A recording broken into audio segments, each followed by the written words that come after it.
हमारा ब्रह्मांड बहुत बड़ा और रहस्यों से भरा हुआ है। इसमें अरबों तारे और ग्रह हैं। हम इंसान हमेशा से यह सोचते आए हैं कि क्या हम इस ब्रह्मांड में अकेले हैं? क्या किसी और ग्रह पर भी जीवन था या है? इसी तरह का एक बड़ा सवाल एक खोए हुए ग्रह से जुड़ा है, जिसका नाम माल्डेक बताया जाता है। यह कहानी एक ऐसे ग्रह की है जो आज मौजूद नहीं है, लेकिन उसकी मौजूदगी के निशान आज भी हमारे सौर मंडल में देखे जा सकते हैं। यह कहानी हमें सोचने पर मजबूर करती है कि तकनीक का गलत इस्तेमाल कितना खतरनाक हो सकता है। माल्डेक की कहानी हमें विज्ञान और कल्पना की दुनिया में ले जाती है। कुछ लोग मानते हैं कि यह ग्रह मंगल और बृहस्पति के बीच मौजूद था। यह एक बहुत ही सुंदर और विकसित ग्रह था, जहां एक बहुत ही बुद्धिमान सभ्यता रहती थी। लेकिन आज उस ग्रह की जगह सिर्फ पत्थरों और धूल का एक घेरा है, जिसे हम क्षुद्र ग्रह पट्टी या एस्टेरॉयड बेल्ट कहते हैं। आखिर उस ग्रह के साथ ऐसा क्या हुआ? वह सुंदर ग्रह कैसे टुकड़ों में बिखर गया? यह एक ऐसा रहस्य है जिसे सुलझाने की कोशिश आज भी जारी है। इस कहानी को कई अलग अलग नजरियों से देखा जाता है। वैज्ञानिक कहते हैं कि वहां शायद कभी कोई ग्रह बना ही नहीं। दूसरी तरफ कुछ आध्यात्मिक गुरु और पुरानी कथाओं को मानने वाले लोग कहते हैं कि माल्डेक सच में था। वे बताते हैं कि वहां के लोगों की एक गलती ने उनके पूरे ग्रह को नष्ट कर दिया। यह कहानी सिर्फ एक ग्रह के विनाश की नहीं है, बल्कि यह लालच, अहंकार और उसके भयानक परिणामों की भी कहानी है। यह हमें चेतावनी देती है कि हमें अपनी शक्तियों का उपयोग बहुत सावधानी से करना चाहिए। आज हम इसी रहस्यमयी ग्रह माल्डेक की कहानी को गहराई से जानेंगे। हम यह समझने की कोशिश करेंगे कि वह ग्रह कैसा था, वहां के लोग कैसे रहते थे और आखिर उनके विनाश का कारण क्या बना। हम वैज्ञानिक और आध्यात्मिक दोनों तरह के सिद्धांतों पर बात करेंगे। क्या माल्डेक की कहानी सिर्फ एक कल्पना है या इसमें कोई सच्चाई छिपी है? चलिए इस रोमांचक और रहस्यमयी सफर पर चलते हैं और माल्डेक के खोए हुए संसार के राज खोलने की कोशिश करते हैं। कल्पना कीजिए एक ऐसे ग्रह की जो हमारी पृथ्वी से भी ज्यादा सुंदर और विकसित था। उस ग्रह का नाम था माल्डेक। कहानियों के अनुसार माल्डेक पर जीवन बहुत ही अद्भुत था। वहां बड़े बड़े सुंदर शहर थे, जिनकी इमारतें क्रिस्टल की तरह चमकती थीं। वहां के लोग बहुत बुद्धिमान और ज्ञानी थे। उन्होंने विज्ञान और तकनीक में बहुत तरक्की कर ली थी। उनकी सभ्यता हमसे हजारों साल आगे थी। उनके पास ऐसी तकनीकें थीं जिनके बारे में आज हम सिर्फ सोच सकते हैं, जैसे उड़ती हुई गाड़ियां और ऊर्जा के असीमित स्रोत। माल्डेक का वातावरण बहुत सुखद था। वहां न ज्यादा गर्मी थी और न ज्यादा सर्दी। चारों तरफ हरे भरे जंगल, साफ पानी की नदियां और अनोखे जीव जंतु थे। वहां के लोग प्रकृति के साथ मिलकर रहते थे। वे प्रकृति की पूजा करते थे और उसका सम्मान करते थे। उनका समाज बहुत व्यवस्थित था। सब लोग मिलजुल कर खुशी से रहते थे। कला, संगीत और विज्ञान उनके जीवन का महत्वपूर्ण हिस्सा थे। वे ब्रह्मांड के दूसरे ग्रहों के बारे में भी बहुत कुछ जानते थे और शायद दूसरे ग्रहों की यात्रा भी करते थे। माल्डेक के निवासी शारीरिक और मानसिक दोनों रूपों में बहुत शक्तिशाली थे। कहा जाता है कि उनकी उम्र बहुत लंबी होती थी और वे अपनी मानसिक शक्तियों का उपयोग भी कर सकते थे। वे एक दूसरे से बिना बोले सिर्फ विचारों के जरिए बात कर सकते थे। उनकी तकनीक इतनी उन्नत थी कि उन्होंने अपनी लगभग सभी समस्याओं का हल निकाल लिया था। गरीबी, बीमारी और भुखमरी जैसी चीजें उनके समाज में नहीं थी। उनका जीवन खुशियों और समृद्धि से भरा हुआ था, एक आदर्श दुनिया की तरह। लेकिन हर कहानी में एक मुद्दा आता है। इतनी तरक्की और ज्ञान के बावजूद माल्डेक के लोगों के दिलों में धीरे धीरे एक बुरी भावना ने जन्म लेना शुरू कर दिया। यह भावना थी अहंकार और सत्ता का लालच। वे खुद को ब्रह्मांड में सबसे श्रेष्ठ समझने लगे थे। उन्हें अपनी तकनीक पर बहुत घमंड हो गया था। वे यह भूल गए थे कि ज्ञान और शक्ति का उपयोग हमेशा अच्छे कामों के लिए करना चाहिए। यही घमंड और लालच धीरे धीरे उनकी अद्भुत सभ्यता को विनाश के रास्ते पर ले जाने लगा। जैसे जैसे माल्डेक की सभ्यता आगे बढ़ी, उनके समाज में एक दरार पड़ देखने लगी। सत्ता और नियंत्रण को लेकर उनके बीच मतभेद होने लगे। कुछ लोग यह मानने लगे कि उन्हें अपनी शक्ति का उपयोग करके दूसरे ग्रहों पर भी शासन करना चाहिए। वे खुद को ब्रह्मांड का स्वामी बनाना चाहते थे। इस सोच ने उनके समाज को दो गुटों में बांट दिया। एक गुट शांति और ज्ञान के रास्ते पर चलना चाहता था, जबकि दूसरा गुट शक्ति और अहंकार के नशे में चूर था। उनके बीच का यह टकराव दिन ब दिन बढ़ता गया। शक्तिशाली गुट ने अपनी तकनीक का दुरुपयोग करना शुरू कर दिया। उन्होंने खतरनाक हथियार बनाने शुरू कर दिए, जिनकी कल्पना भी नहीं की जा सकती थी। वे ऐसे हथियार बना रहे थे जो पूरे के पूरे ग्रहों को तबाह करने की क्षमता रखते थे। उनका मकसद अपने विरोधियों को डराना और अपनी ताकत का प्रदर्शन करना था। वे यह भूल गए थे कि वे जिस डाल पर बैठे हैं उसी को काट रहे हैं। उनका अहंकार उनकी आंखों पर पट्टी बांध चुका था। वे यह देख ही नहीं पा रहे थे कि उनका यह कदम उन्हें और उनके सुंदर ग्रह को तबाही की ओर ले जा रहा है। दोनों गुटों के बीच का तनाव युद्ध में बदल गया। यह कोई साधारण युद्ध नहीं था। यह एक ऐसा गृह युद्ध था जिसमें सबसे विनाशकारी तकनीक का इस्तेमाल हो रहा था। शहरों पर हमले होने लगे और जो ग्रह कभी स्वर्ग जैसा लगता था वह अब नरक बन गया था। शांति प्रिय लोग इस विनाश को रोकने की बहुत कोशिश कर रहे थे, लेकिन सत्ता के भूखे लोगों के सामने उनकी एक न चली। वे चेतावनी देते रहे कि इन खतरनाक हथियारों का इस्तेमाल पूरे ग्रह को नष्ट कर सकता है, लेकिन किसी ने उनकी बात नहीं सुनी। इसी दौरान उन्होंने एक ऐसा हथियार बनाया जो अब तक का सबसे खतरनाक हथियार था। कुछ कहानियों के अनुसार यह एक पार्टिकल बीम या एंटी मैटर बम जैसा कुछ था जो ग्रह के केंद्र तक पहुंचकर उसे अंदर से नष्ट कर सकता था। इसे बनाने वालों को अपनी रचना पर बहुत गर्व था। उन्हें लगा कि इस हथियार से वे हमेशा के लिए जीत जाएंगे और पूरी दुनिया पर उनका राज्य होगा। उन्हें इस बात का जरा भी अंदाजा नहीं था कि वे असल में अपनी ही मौत का सामान तैयार कर रहे थे। आखिरकार वह दिन आ ही गया जिसे माल्टेक के इतिहास का सबसे काला दिन कहा जाता है। दोनों गुटों के बीच का युद्ध अपने चरम पर पहुंच चुका था। सत्ता के लालची गुट ने अपने सबसे बड़े और विनाशकारी हथियार का उपयोग करने का फैसला किया। उन्होंने सोचा कि एक ही वार में वे अपने सभी दुश्मनों को खत्म कर देंगे और माल्टेक पर हमेशा के लिए अपना शासन स्थापित कर लेंगे। उस दिन पूरे ग्रह पर डर और दहशत का माहौल था। आकाश का रंग बदल गया था और हवा में एक अजीब सी खामोशी छा गई थी। जब उस महाविनाशक हथियार को चलाया गया तो एक पल के लिए सब कुछ शांत हो गया, लेकिन अगले ही पल एक ऐसी भयानक ऊर्जा निकली जिसने पूरे ग्रह को हिलाकर रख दिया। यह विस्फोट इतना शक्तिशाली था कि उसकी कल्पना भी नहीं की जा सकती। यह हजारों परमाणु बमों से भी करोड़ों गुना ज्यादा ताकतवर था। हथियार का निशाना चूक गया, या शायद उसकी शक्ति का अंदाजा गलत लगाया गया था। वह हथियार ग्रह की सतह पर नहीं बल्कि ग्रह के केंद्र यानी कोर की ओर बरआच गया और उसे अस्थिर कर दिया। ग्रह का केंद्र फट गया, एक भयानक विस्फोट हुआ और सुंदर माल्टेक ग्रह एक ही पल में कांच की तरह टूटकर बिखर गया। उसके अरबों खरबों टुकड़े हो गए और वे अंतरिक्ष में चारों ओर फैल गए। जो ग्रह कभी जीवन और खुशियों से भरा था वह अब सिर्फ जलते हुए पत्थरों और धूल का एक ढेर बन चुका था। वहां रहने वाले करोड़ों लोग, उनकी अद्भुत सभ्यता, उनके सुंदर शहर, सब कुछ एक ही झटके में खत्म हो गया। यह अहंकार और तकनीक के गलत इस्तेमाल का सबसे भयानक परिणाम था। इस महाविस्फोट के बाद माल्टेक के टुकड़े गुरुत्वाकर्षण के कारण मंगल और बृहस्पति के बीच एक ही कक्षा में घूमने लगे। समय के साथ इन टुकड़ों ने एक पट्टी या घेरा बना लिया। आज हम इसी घेरे को क्षुद्र ग्रह पट्टी या एस्टेरॉयड बेल्ट के नाम से जानते हैं। इस सिद्धांत के अनुसार इस पट्टी में मौजूद हर एक पत्थर और धूल का कण कभी एक महान ग्रह का हिस्सा हुआ करता था।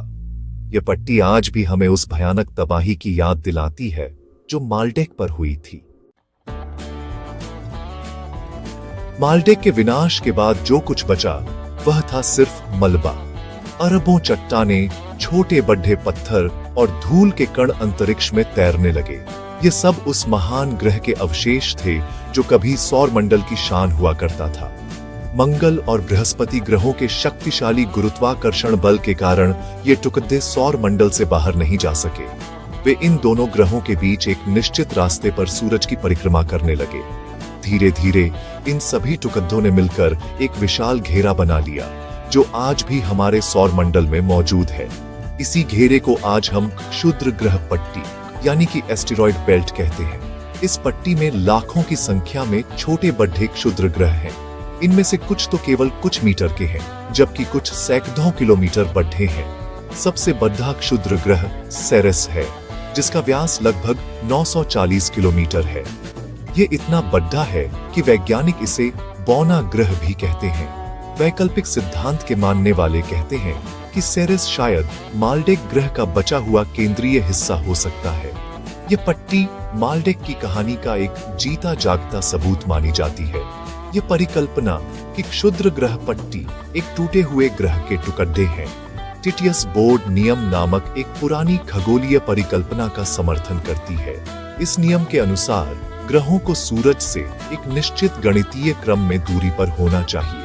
इस नियम के हिसाब से मंगल और बृहस्पति के बीच एक ग्रह होना चाहिए, लेकिन वहां कोई ग्रह नहीं है, सिर्फ क्षुद्र ग्रह पट्टी है। इसी कारण कई लोगों का मानना है कि वहां पहले एक ग्रह था, जो बाद में किसी कारण से नष्ट हो गया। माल्डेक की कहानी इसी खाली जगह को भरती है।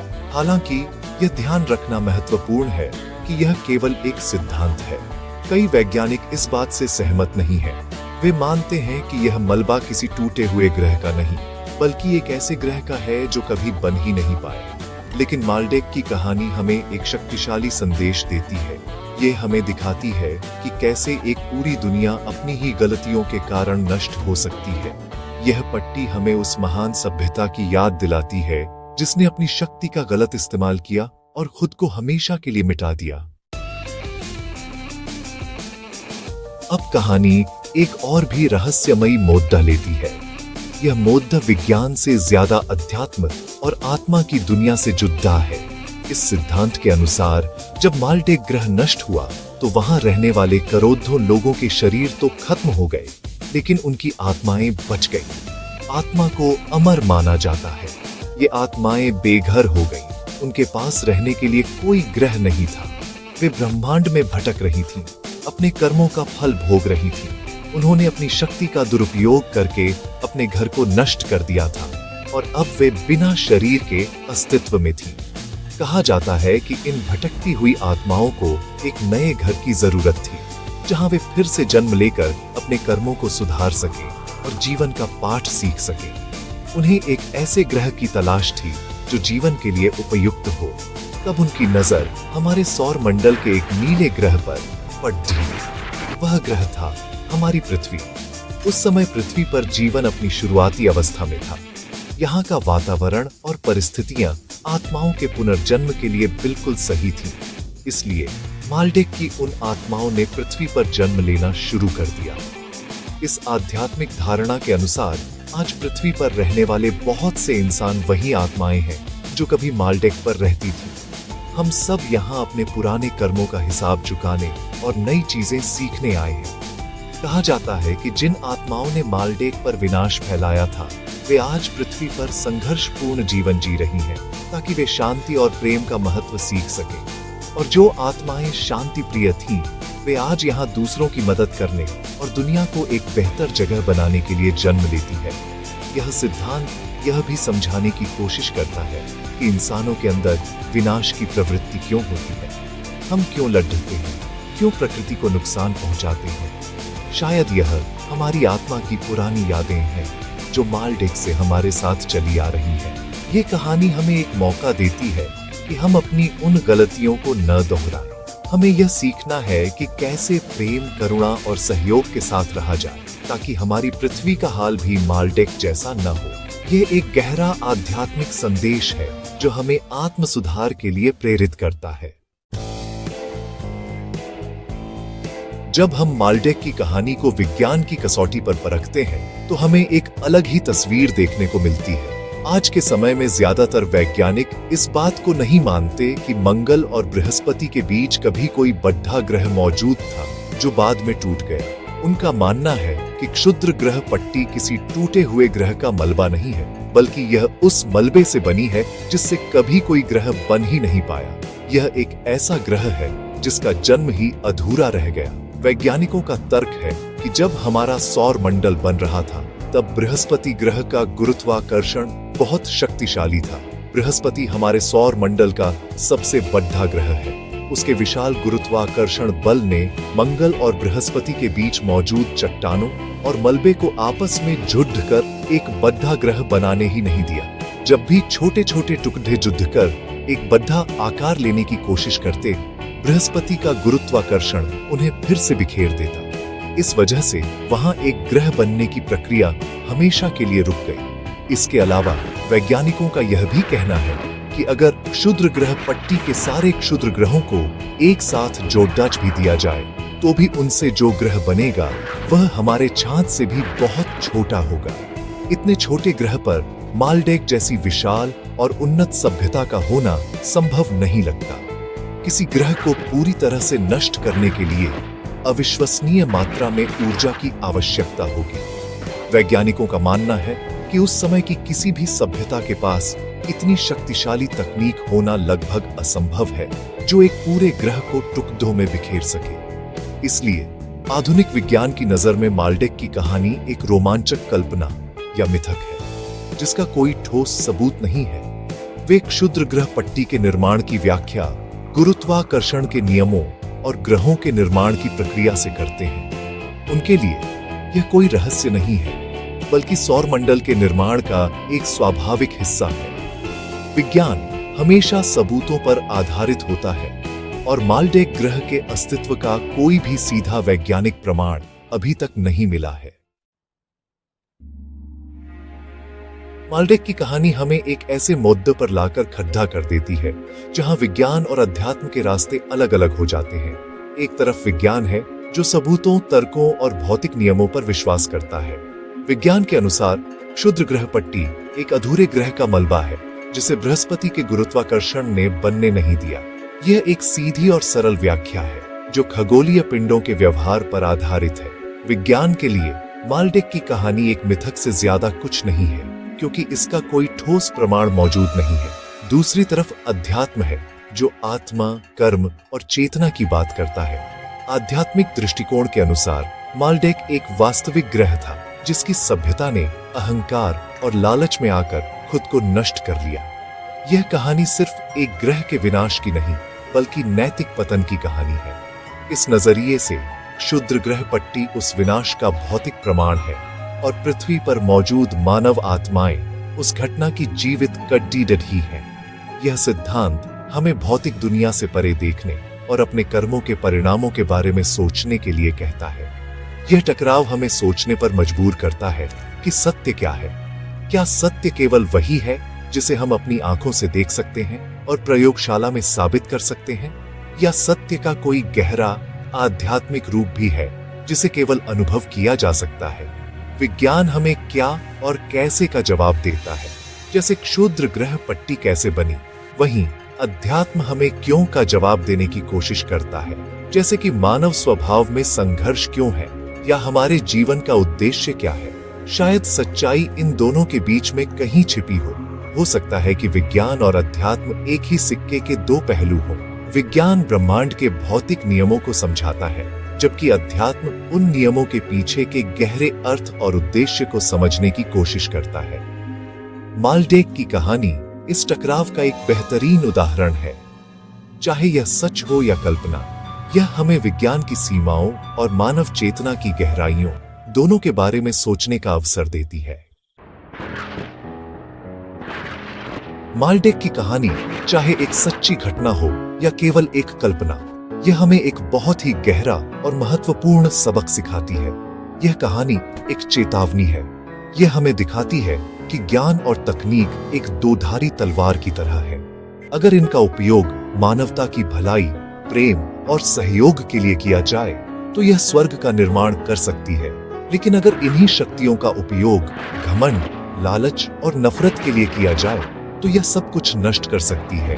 ठीक वैसे ही जैसे मालडेक के साथ हुआ, ये कहानी हमें आत्मचिंतन करने के लिए प्रेरित करती है।